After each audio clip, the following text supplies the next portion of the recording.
So I Googled what the average credit card interest rate is right now, July 6, 2019, and it's 19.24%.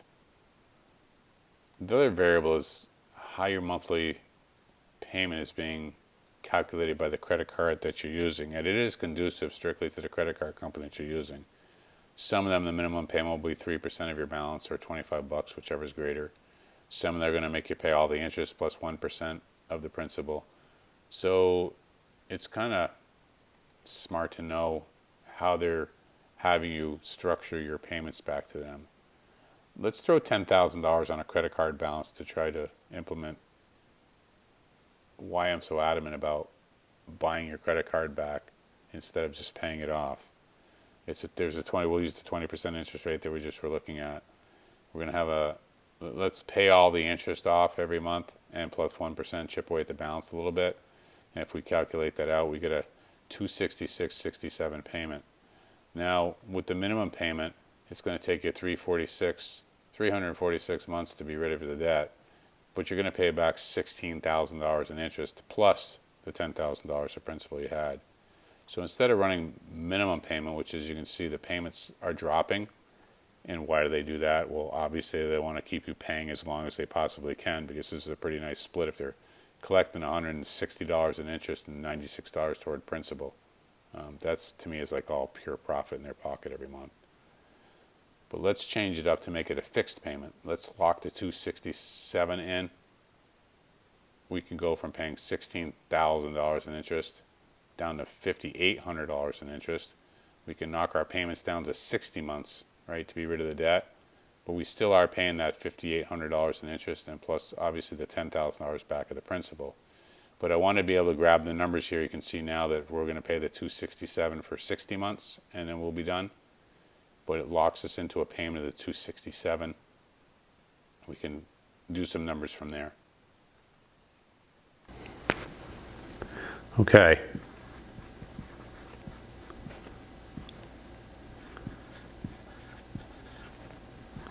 The credit card balance. We just use the numbers at the bank rate for $10,000.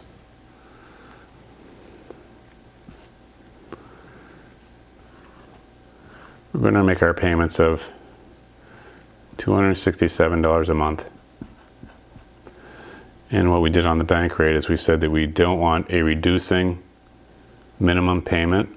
We want to maintain our payment at the $267 a month. Obviously, we don't want to decrease our minimum payment each month because that's just going to lengthen the amount of time we're going to keep paying on that credit card debt and allow the credit card company to harvest a lot more interest from us. So at the $267 set payment, it'll take us 60 months to completely pay the debt off. So I'm a very simple math kind of guy, which is why I love the numbers, to see what the numbers are. So 60 months at the 267 would be 0 times 7 is 0, 6 times 7 is 42, 6 times 6 is 36, plus 4 is 40, 2 times 6 is 12, plus 4 is... So we're going to have a total payback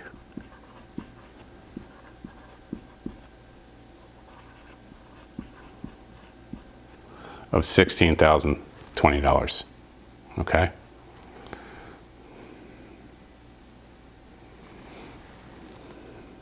Now, I also looked into the $267 payment, okay, to try to break that down.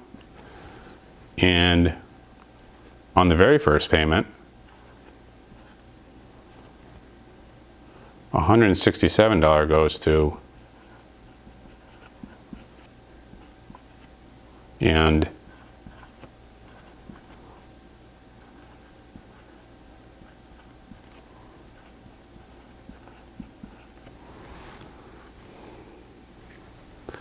so kind of first question, how does that make you feel? How does knowing that you're paying $167 in interest out of a $267 payment and only $100 is going toward your principal? Does that infuriate you half as much as it infuriates me? How wrong is that? That's why I think we're here. It's a better way. A different way. So,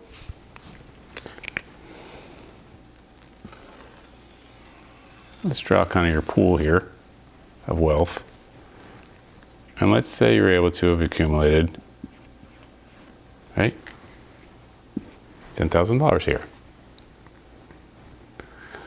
And now this is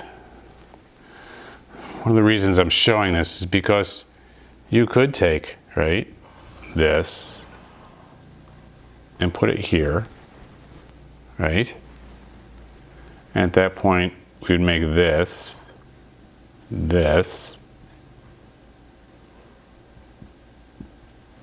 and we could call it a day. I have a big problem with this. I know this would make you feel better about that, okay? But there's some other things that are going on here.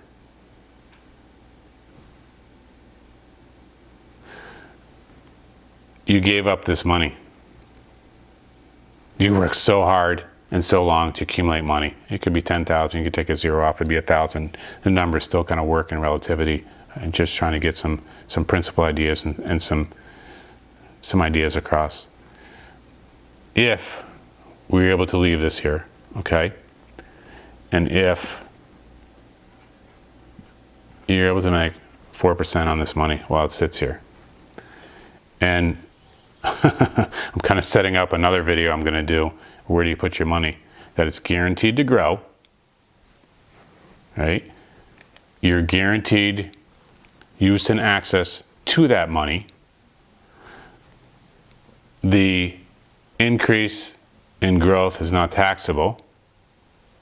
And here's a kicker, that if you were to take the money from the resources, right, and leverage it, say doing what we're doing here, this money still continues to grow like the money was still there. Yeah, I get it. Scam. Wait, what? Okay, too good to be true. What are you talking about? I guess that's another video. So this smart young man that's reached out to me and called me out, God bless him. Stop telling us it works, show us. So I'm hoping this is going to shine a light about the show us side of it. He's 20. Let's assume he's going to do this till he's 60. Okay, so it's 40 years that he could do this.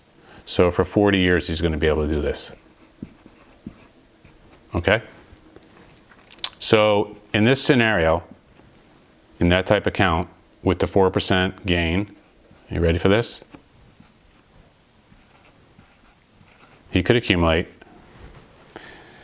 $49,398 here. So I have another question for you. How does this make you feel? Is taking that $10,000 and taking it out of your pool of wealth, your resource circle, your private financing systems, does that all of a sudden make you feel so good anymore? Does anyone know what that's called? And I'm sure a lot of you do. I mean, I just recently found out. I've been studying this stuff for quite a few years now.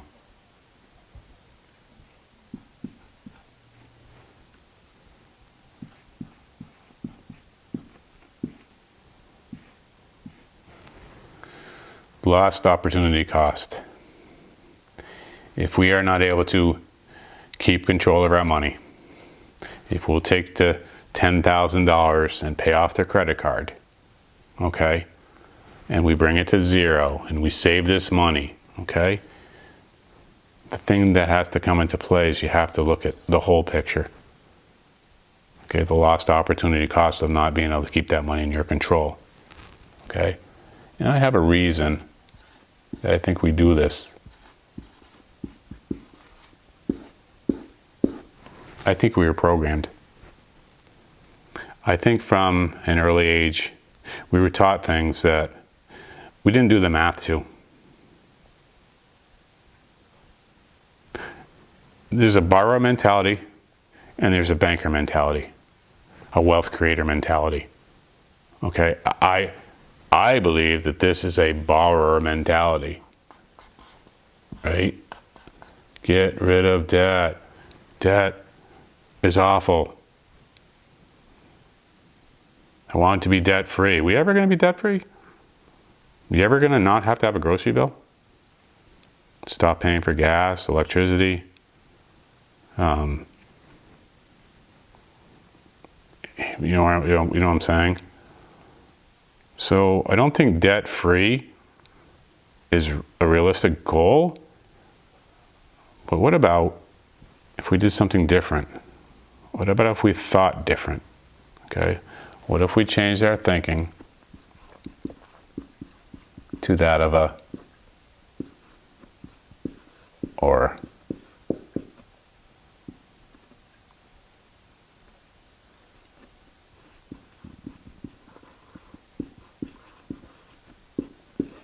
banker or wealth creator? So what do I mean by that?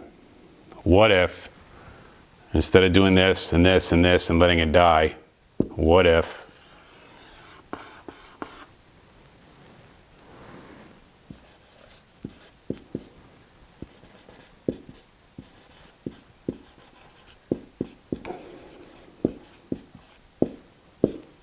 I buy my debt back? What if I structure the $10,000 under my credit card?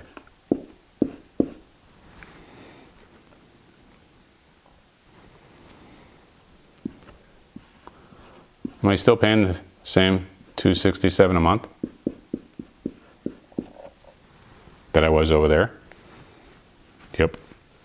What's changed there? Anyone? McFly?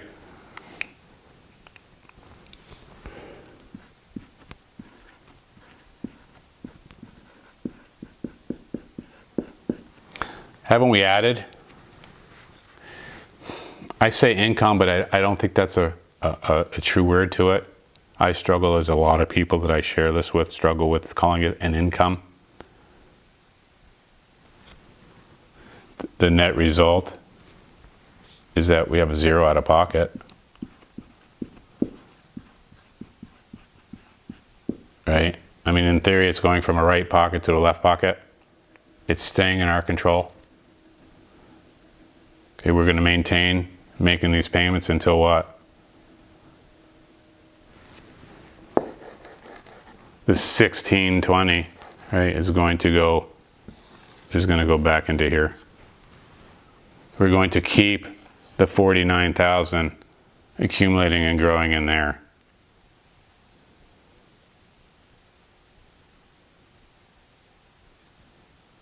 I don't know if this created more questions for you, or at least a little better understanding of why I'm so passionate about buying your debt back, not paying it off.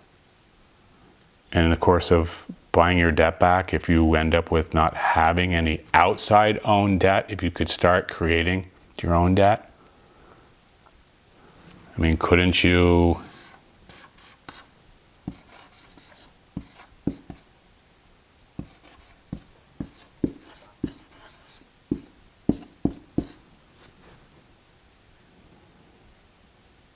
what if you could carry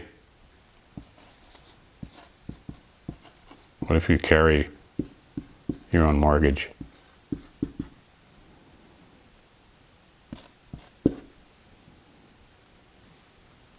Thanks for your time. I look forward to questions, comments, riddling, pat on the backs. I'm here for you.